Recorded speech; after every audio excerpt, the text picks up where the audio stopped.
Yes. Yeah. So I guess I need to be here unless I can. You can move it. Pull it closer.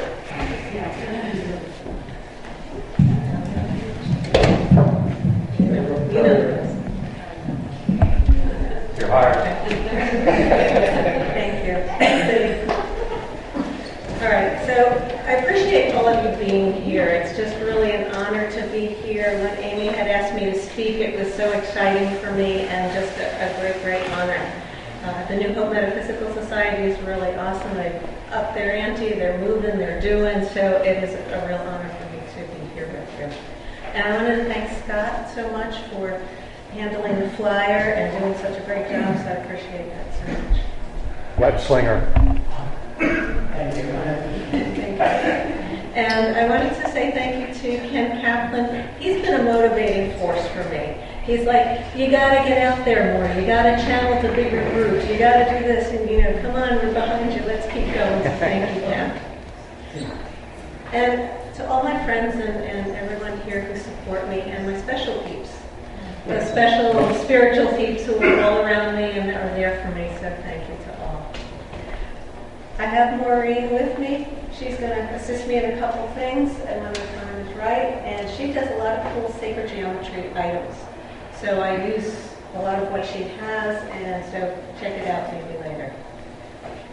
On your seats, I put besides a kiss, because I want to share the love, my business card, which I'll talk about in a bit, and a blue paper.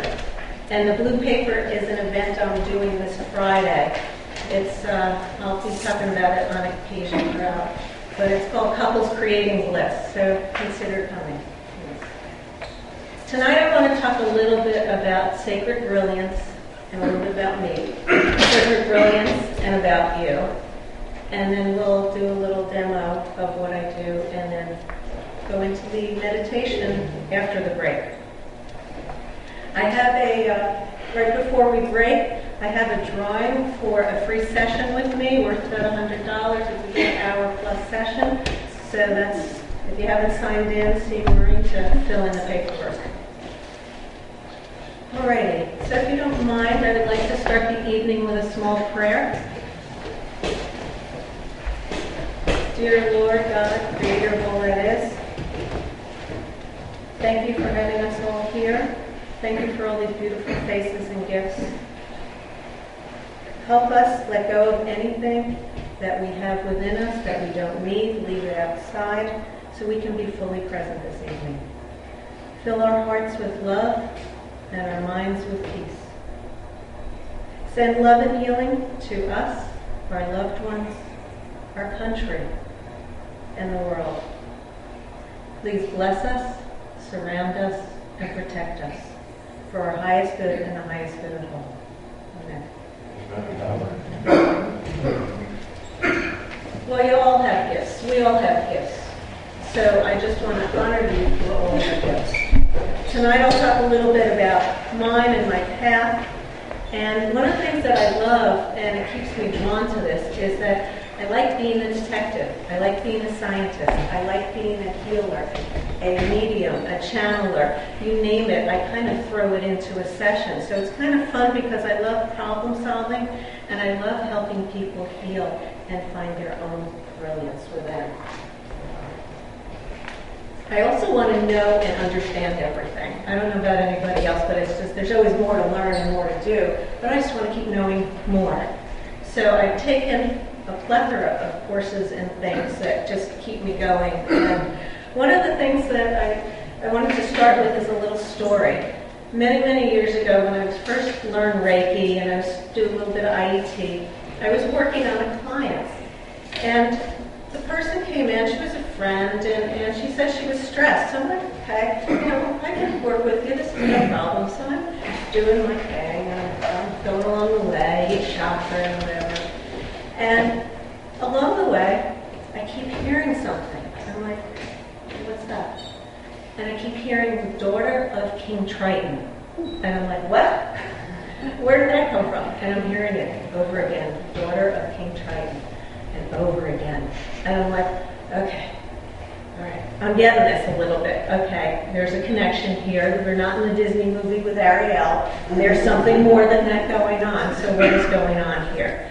Well, it was interesting because when I shook her hand when we first came in, she was like, "Oh, be careful." I'm like, "Okay, what, did you hurt yourself?"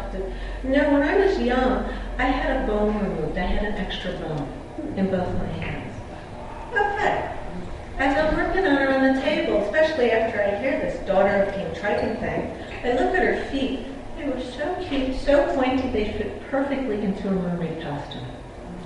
So I'm like, okay, how does this go together? Okay, there's no clear answers coming through, so I'm like, okay, it's time for me to use my intuition and my gifts and my knowledge. How do I pull this together for this person?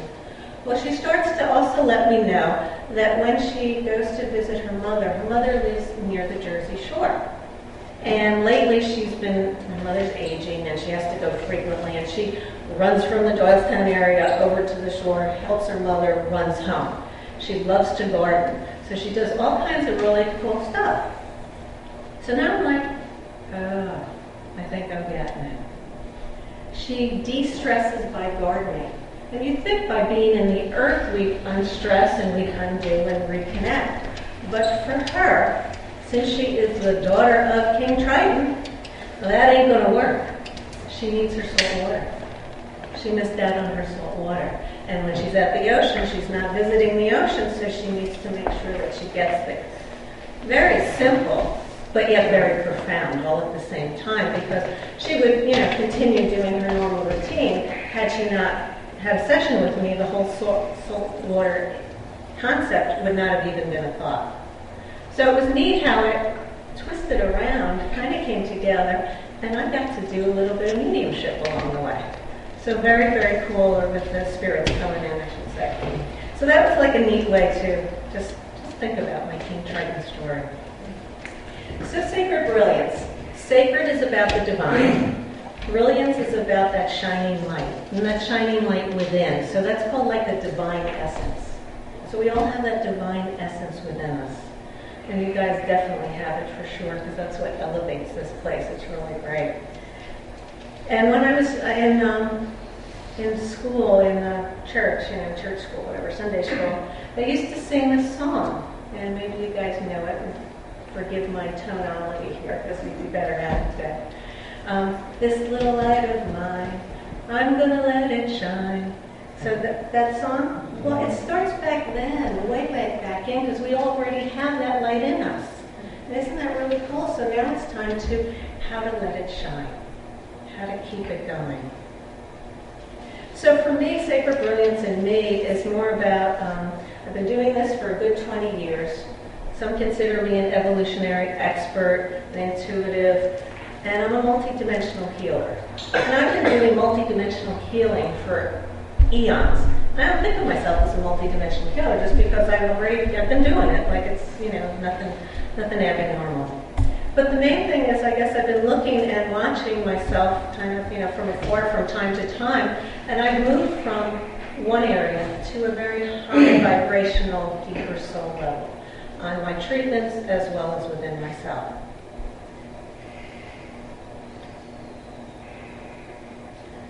I got started in physical therapy. Very normal, very earthy. Part of the times, pretty cool. What was neat for me is I got to cut up cadavers. I used to like that a lot. But what was so amazing was every time I would undo the skin and start to look at the layers that were underneath,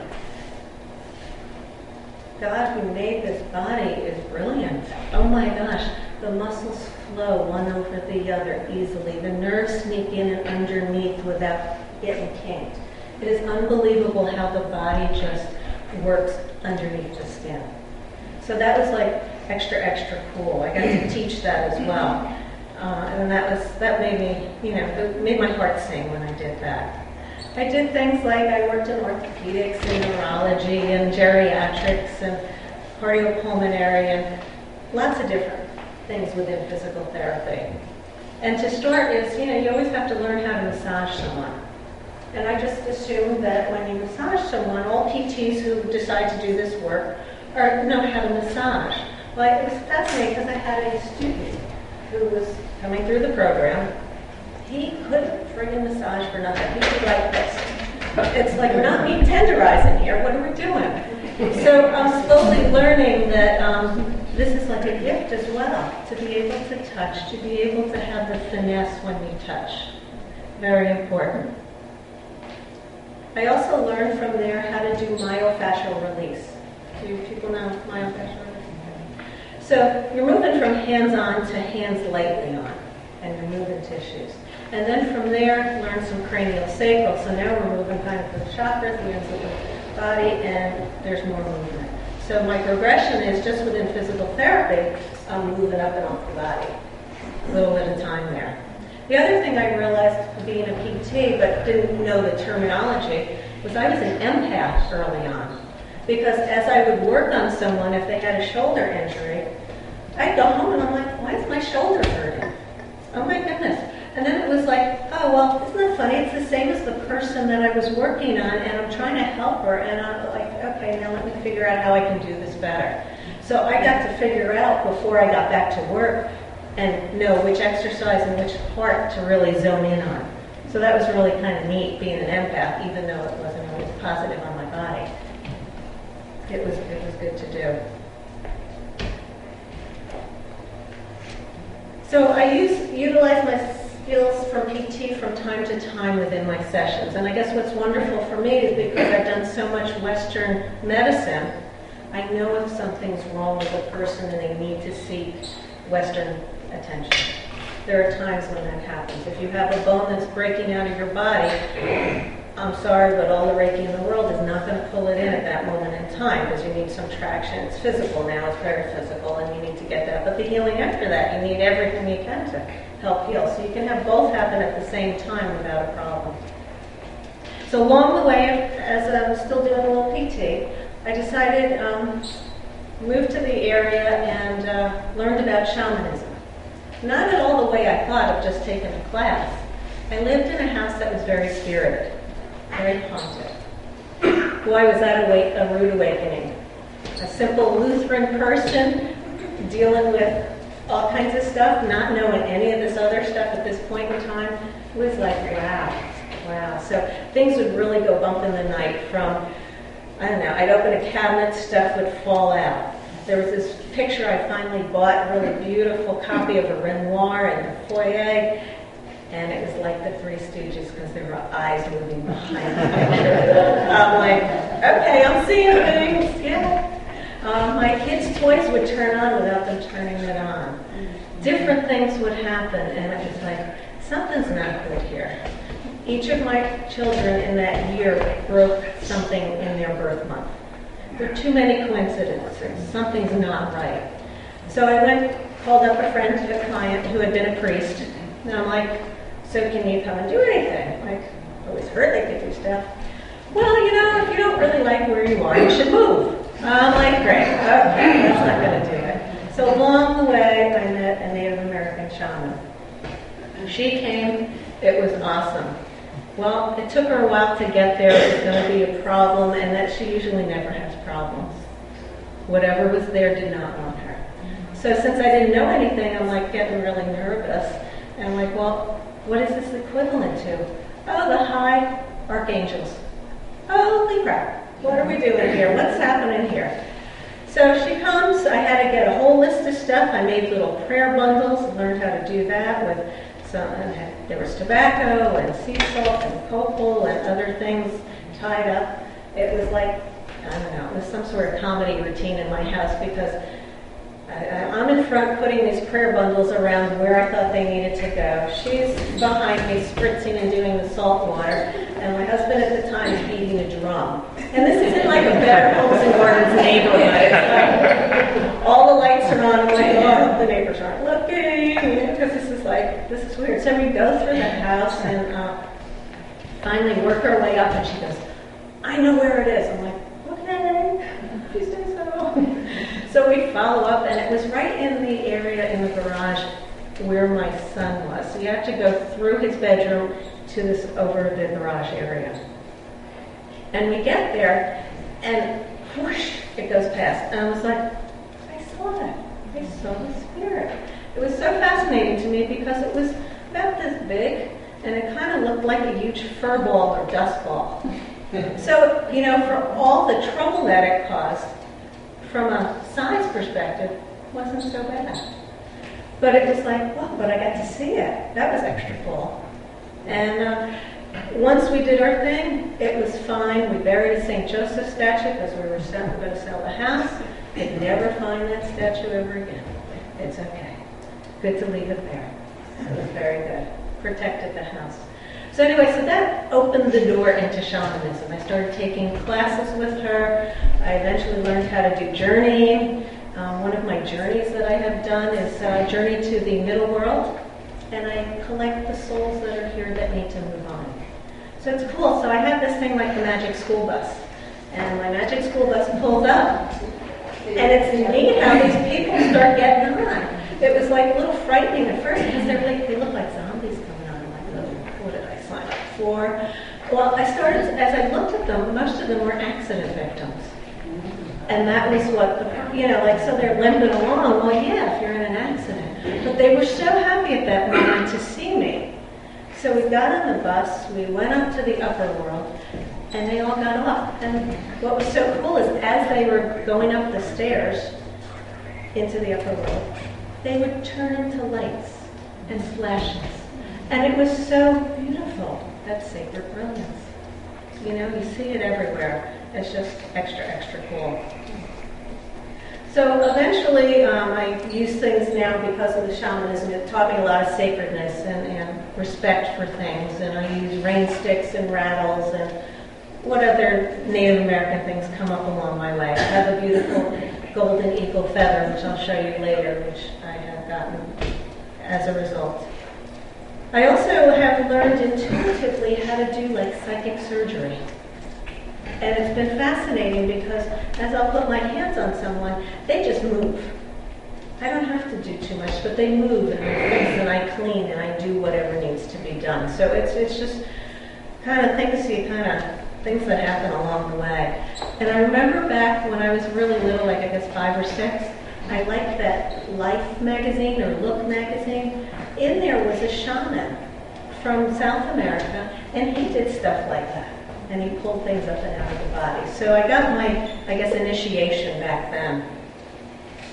I also learned Reiki. Most of you know Reiki, I hope.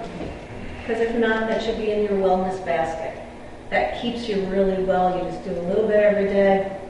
Keep you away from the doctor. So anyway, I like it for chakra clearing. And when I first had learned it, I was like, ooh, let me go. My dad's not doing well. He's looking to die probably that day. Let me, I'm here with him. Let me try it on. So I'm like, okay, no problem. So I start doing it. And he starts. And he was kind of out of it, but all of a sudden his hand goes whoosh, whips me away, jumps up off from the bed, and he goes, I gotta get going. I gotta get going. I'm like, he's going. He's got that light. He saw the light, and Reiki is not the right thing at that moment to do. From the perspective of what I thought, because I didn't know any better. I was just learning and kind of figuring out, let me try it. So it was fascinating to realize, do's and don'ts at this point. Another thing I'm starting to learn is Psyche Reiki, along with Alana. And what's neat is that's another higher vibrational piece of Reiki with a ton more symbols. So I get to have more fun with symbols. It'll be good. The other thing that I know is IET, Integrated Energy Therapy. Most people know about that? Yeah. And it's angel channeling and pulling in the angels and working to clear auras and chakras. So I like it because I've learned how to move through space with the auras, find where things are stuck, clear them up, and help the person in however I can. What was very cool with this is a friend of mine was going off to war. And he's like, oh, you could, check me out, make sure I'm okay before I go. And I'm like, okay. So I go to check on him, and because I'm good at feeling auras, I'm doing my thing, and all of a sudden it was solid. I've never felt such a solid aura. And you know what? I ain't messing with it. You need that aura, you need that armor in order to go. off to war. So he couldn't, if I expanded it, I don't think that would have been a good thing. He needed that solidness. It was rock hard. It was amazing how solid it was. So that was really cool. And I kind of started watching for patterns in the auras because it was like, wow, this is like my way of diagnosing without diagnosing. And then I saw an autistic child. He could never hug his grandmother. And of course, obviously the grandmother's upset. So I'm like, can I work on the child? So let me feel his aura. Well, his aura was so close to his body. So imagine having your skin off your body and then people wanting to touch you. It would hurt. It would not be pretty. It would not be fun. Well, it's almost like that because the aura is so close in. So I did my magic and I expanded that aura and he was able to hug grandma. So it was really cool. So it's like, ooh, another pattern. How cool is this? When I worked at a nursing home, some of the nurses would go, hey, can you go check on this person because they're due to check out. But they're not going. They've been hanging, what's going on. So, okay, like, yeah, I'm the PT there, but let me sneak in and see what I can do. So I do my thing and I start to realize, oh, it's one of their family members. Yep, they've not been here. It's male, whatever. And I go out and tell the nurse and she goes, you are right because they haven't been here in a while. So as soon as that person shows up, then the other one is able to transition on. So it's just fascinating how these little things, by learning lots of pieces, you can expand and go beyond. One of the nursing home people that I really enjoyed, she did dialysis all the time. And she was getting tired of it, and it was wearing on her, and she pretty much hated dialysis. So she made the decision, which I give her so much credit for, that I want to totally stop dialysis. And when you stop it, you get about 1 week to live, and that's it. So, checking in with the family and all, she decided that's what she was going to do.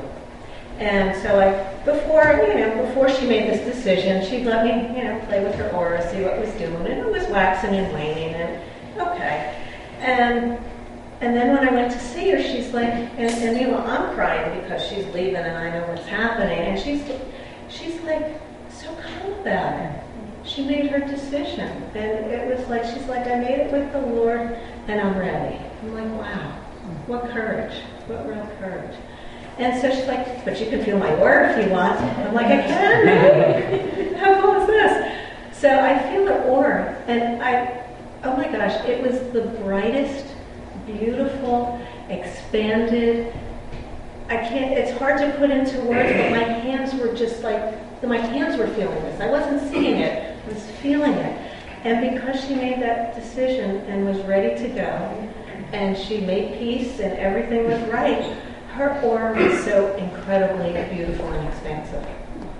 So it's been a gift for me to be able to feel these things, to understand what's really going on with people. I've become the medium, and as I am in the aura space, I find these spirits that are in the aura space. I only usually ask in my sessions for the beloved ones to come. I don't want all these extra extraneous people. No. I only want the ones that need to be here for the person's highest good and for their healing. We don't need all these extra people. So that's been really fascinating to feel and to see and to bring them in. Other things in a medium way is, I don't know about you guys, but there are days when I get super anxious and anxiety and like something's happening. And it takes me a few minutes, and it's taken me years to figure this out, mind you, that something's up. And then I start to realize, is it me? No. Is it out of me? And I'm checking in and doing what I need to do. And then I start to realize, oh, it's like for the world. Something's going on in the world that needs attention. So all I did was stop, drop, and pray. And as soon as I did that, my anxiety went away so fast. And then the next day or whenever, I would hear about a disaster that happened somewhere around the world or something major happened. So it was like, okay, so now, to remember to honor those feelings because there's a reason for it. Another thing that's happened to me is I will frequently, when I'm on vacation or go somewhere, besides looking for some sacred sites or spiritual stuff, I'll get nudges. And this one time I was in Vermont and at the end of by Lake Champlain, and New York's right there. I wanted to take my friend. There's a fort in New York that I wanted to go see. And I'm like, come on, let's go. And it was like, come on, let's go. Come on, let's go. Like, let's do this. And he's like, you know, what's the big deal? It's a fort, you know. I want to show it to you. Come on. So we get there. We get to watch a little movie from the 1700s, and I'm bawling.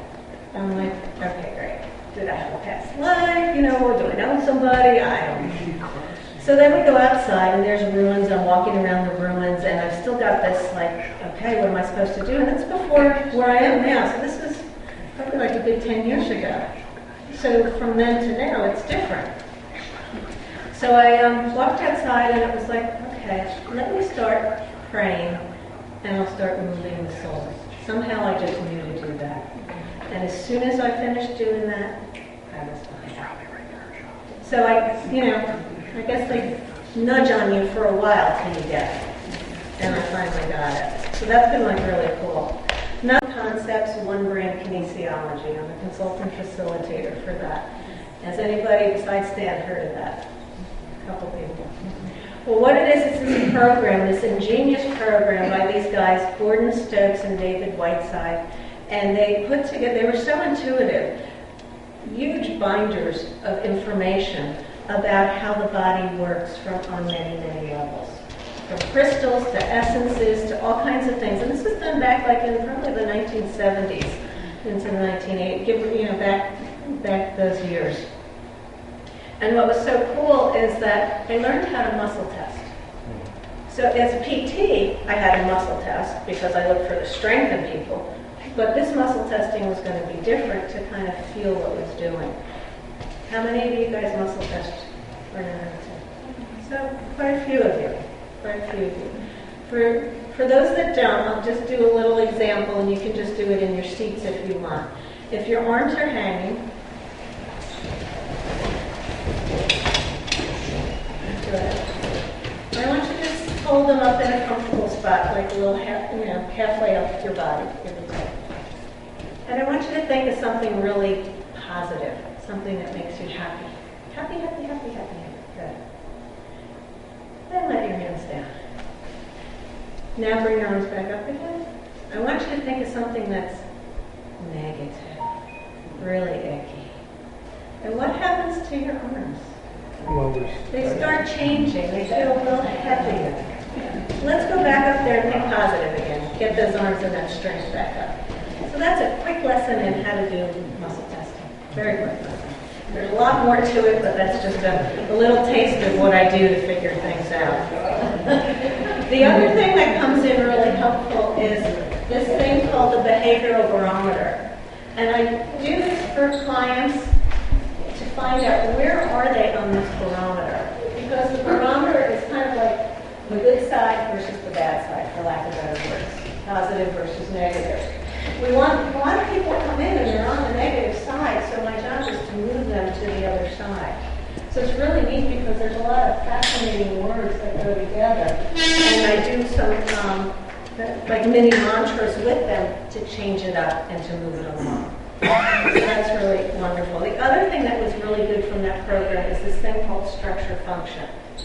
And one of the cool things with that is you can look at someone's face and you can almost know what type of personality they are. So it's a very cool system. So for instance, when a baby's born, they have those cute little noses, those little like pug noses, those teeny tiny noses, rounded and cute. Well, and as they grow older, it gets, not quite like Pinocchio, but a little more pointy. Well, they've gone from that childlike to the adult, from being able to play to being more serious. So now if we get two people together, one has a cute little rounded nose, the other one has a more pointed nose. We've got one with more childlike tendencies, one with more serious tendencies. So in order to make the relationship work, they have to acknowledge that the other has different things. So it helps for relationships. It helps for knowing people. One other couple that I have met over the years, they were bantering and having issues a little bit. And so I'm like, they're friends. I'm like, guys, what's going on? And, they fill me in a little bit. And I'm like, oh, I know why that's happening. Well, one partner has eyes that are in closer to his head. And so he's got really good narrow focus, we call it. And so he's really good at detail and attention and all that kind of stuff. So he's really intense. Where his partner, the eyes are wide set. And so she sees the big picture. So when you put them together about stuff, it becomes an issue. So I said, look, you each have wonderful gifts. You have, being able to see the details, handle all that. So anything that's detail-oriented, give it to him. Anything that's getting the whole family together, that's planning, that's organizing, doing in a different way, give it to her. So they were like, wow, that's so simple. So it doesn't take much to, so this stuff was really good for figuring a lot of this out. It works on pain behaviors and meridians, and we do essences and Bach essences and all kinds of cool things. So I also went from there and learned about sacred geometry. And I like sacred geometry just because it's fun. I always loved geometry in school, did string art with it, did the spirograph, that's like really cool things. But as time went on, I started to use it in my business card. So I've got the circle, and I don't know if anyone knows this, but the circle represents God. The circle represents each one of us as individuals. And what's on the front of this is the seed of life. The seed of life is all circles all put together, but it's in coordination with the book of Genesis for creation. So it's about creating. So it's fun to have learned that. Sometimes I use sacred geometry on grids and use that with the way I arrange crystals for when the client comes. Sometimes I have this group of platonic solids that I will get out and intuitively know which one they need to hold or where we put it or wherever it might go. So that's kind of fun. Fun to do these different things. And I even use the coasters over here that Maureen has and the stuff that has the sacred geometry because it increases the vibration. So I use it from a vibrational perspective to make things better, to help with healing. The other thing that's come my way is Arcturian healing. And Arcturians are from the planet Arcturus, and it's the connection with ETs. And it's really kind of cool because it's another way to heal, another way to do. And I've done level 4, there's going to eventually be a level 5. So I've done a lot of this work. So it's incorporated in, and it works on a higher vibrational and higher chakra level. So I can take it from my higher up and beam it onto the person. So I body scan, I do all kinds of different things. I remove entities as need be in a quick and easy format. So it's really extra, extra awesome. Time to go? Okay, the other thing that's been really cool for me, and I'll show this in a little bit, is I've been the recipient and guardian of this Andara egg. It's a crystal. Do people know Andaras? Okay, some of you do? I might as well get it out now. Showing is always fun. This is my egg. It's beautiful, it's blue, it's lovely. It's monatomic. Chaz? Is that connected with the grids that they do? This grid spiral, Sharon, help me out. Yes, the Andara Genesis yes. spiral, yes. Okay. There are many Andaras in big chunks around, but this is the only one that I know of that's like this, in the egg format. So I have learned, it showed up, I didn't know what to do with it. I was a little concerned about, what does it mean and what do you do with it? So I started playing with it, and it's been helping me in my healing techniques. And people are feeling this energy. So it's really cool, my sacred item. I also do, in my sessions, are card readings. So I don't do it from a typical psychic-oriented perspective to get future telling. I'm looking at it as, how is this going to help my client right now? What is important that they need to know to move them to the next phase of what they need to know? So they might do a part pull, they might do a little spread. I kind of pulled the spread together. That works for me, and it's great. And then I moved on to being an interfaith minister, and there we get the prayers, there we get the listening skills, there we get lots of more meditation. And because of the meditation, I started meditating with Jesus. He started showing up.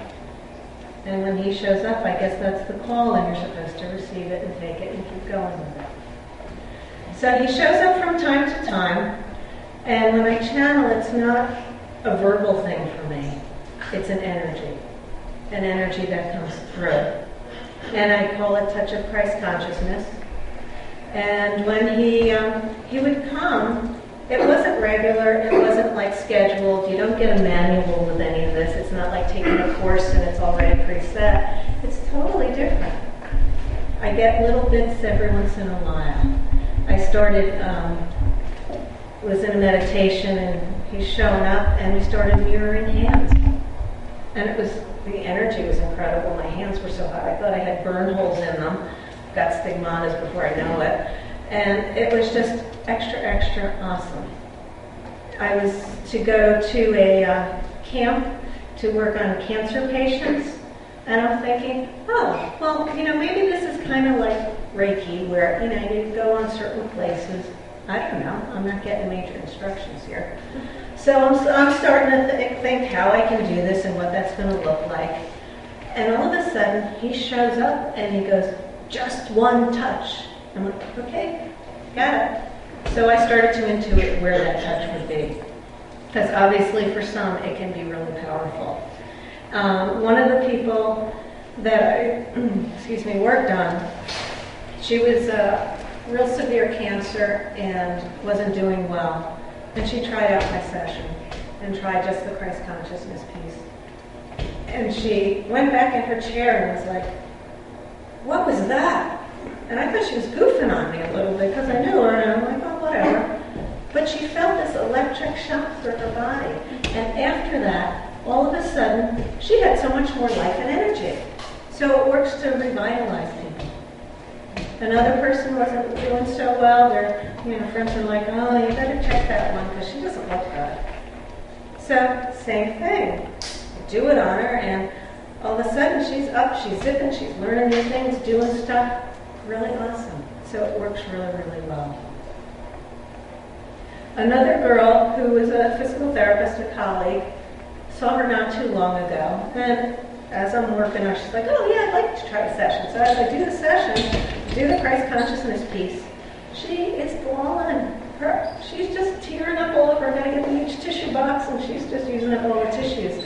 Well, it wound up, she's having issues with her mother and her mother's neediness and all kinds of things and aging, and she, it just like it released in her, and it created this deep love, very, very deep. So it's really cool how this has sort of progressed for me, from something, physical therapy, physical, to something very high elevated, high vibrational, and it just kind of keeps going. And I'm starting to do light language here and there, a little bit at a time. So things are really, really expanding. So I have for you, I'm going to get people to help pass these out. Hopefully I have enough.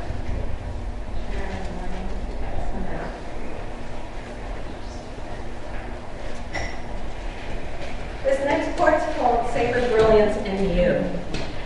And you all are on a brilliant journey. You all are fabulous and have beautiful light and beautiful gifts inside you. And what's important is seeing that in others, seeing it in relationships, seeing it in healings and in miracles. It's so important to see that in each other.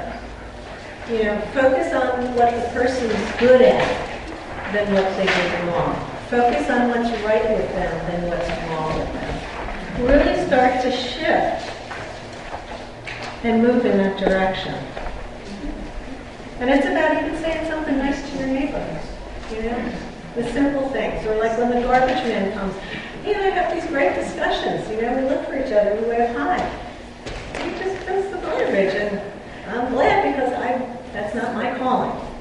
So it's neat to just really learn about other people.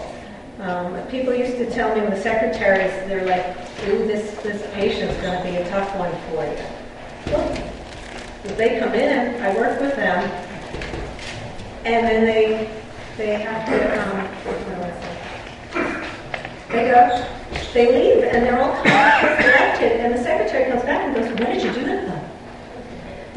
I'm thinking, I just treated them like a person. They have their aches, pains, and issues and need that extra TLC. So, you can read on your own time because we're getting ready for a break here. The rose. The rose is really neat because the rose has thorns. It's a beautiful flower with thorns. And aren't we all roses? We are beautiful, but we have our little sharp edges. So how do we look past those sharp edges and look at that flower and watch that really grow inside? So when we come back from break, we will get into a tiny bit. I'll do a quick demo of a session, and then we'll move into the meditation. Sound like a plan? And then we'll do the drawing, I think, at that time as well. So if anybody didn't fill in a paper for a free session, just see Maureen over there. So how long? 15-minute break?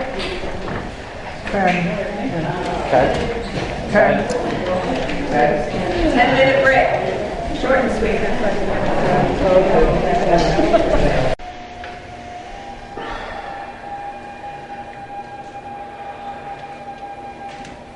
Slowly move your fingers and toes.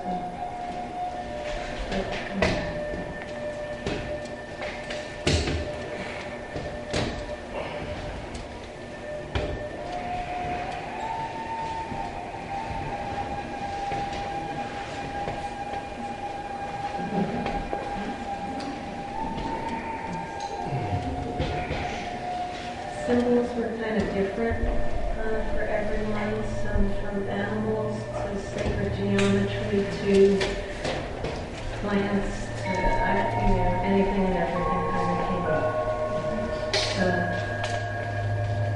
Any comments for you guys? You guys did pretty out. That's good. I guess it kind of worked.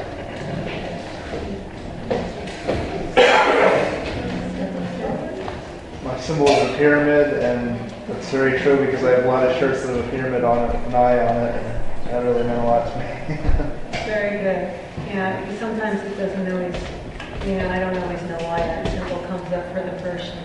One lady at one meetup wanted to get back in touch with Jesus, and she eventually told me that she was with her father, taking him back to church, and that's what he had wanted. And that night, I didn't know this, and then as I went around, the symbol of the face of Jesus showed up for her.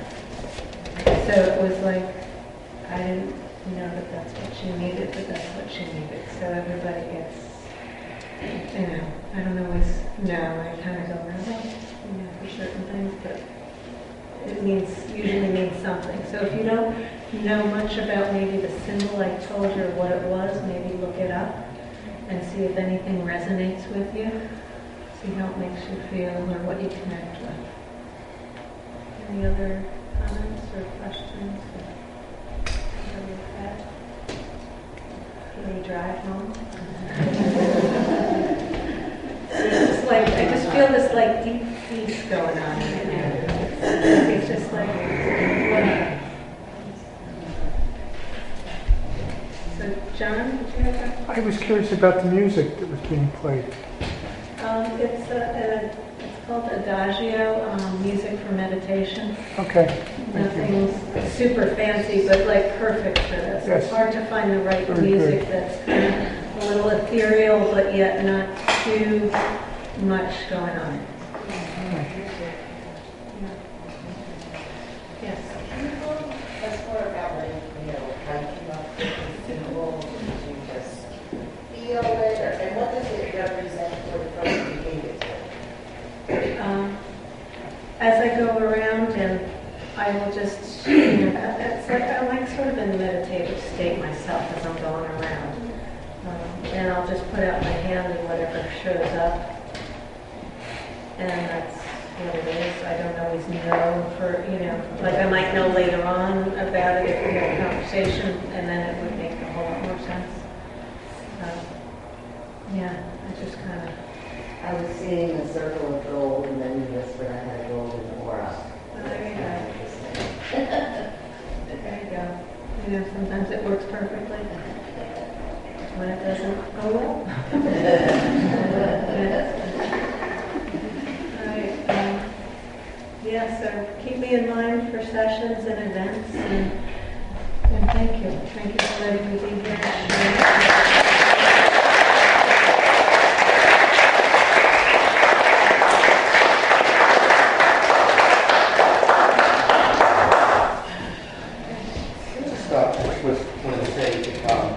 Anybody wants to ask questions or have a few moments, anybody wants to share or have Q&A or whatever the energy is, I'm not sure. I'm not sure everybody seems if the energy is there, it does feel very ethereal, and energy is really beautiful and powerful, soothing.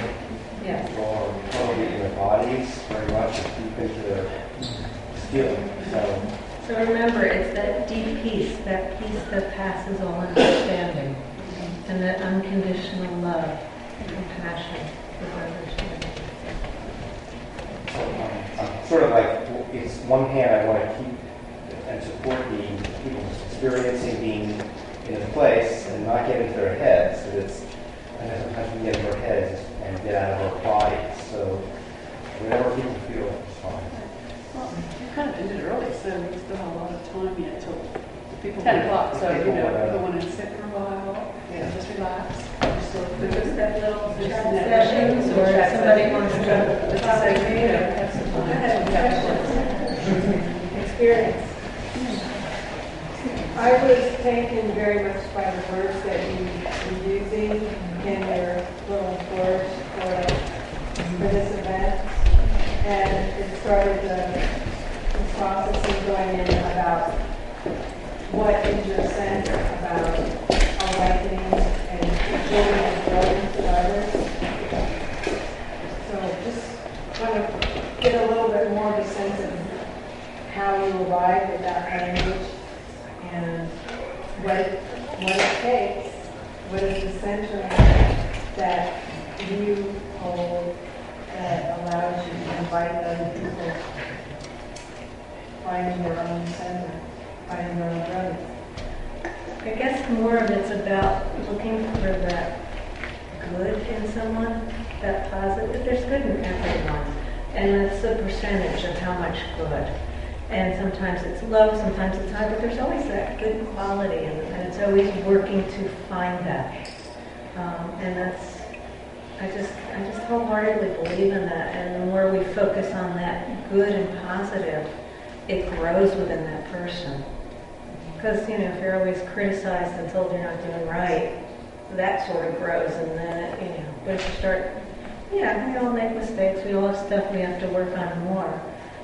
But no matter, we're children of God, and so there's always been that goodness in, so we've just got to expand it and grow it.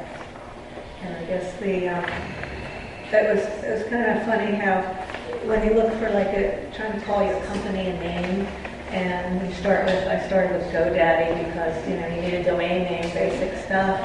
Well, I started with Live Well, and that was $1 million. I'm like, no, I don't think so. And then I started doing all these combinations, tons of paperwork of just, and I like sacred. I like that word sacred. It wasn't first in the alphabet, but I didn't care. It was, I like sacred. So how does that fit?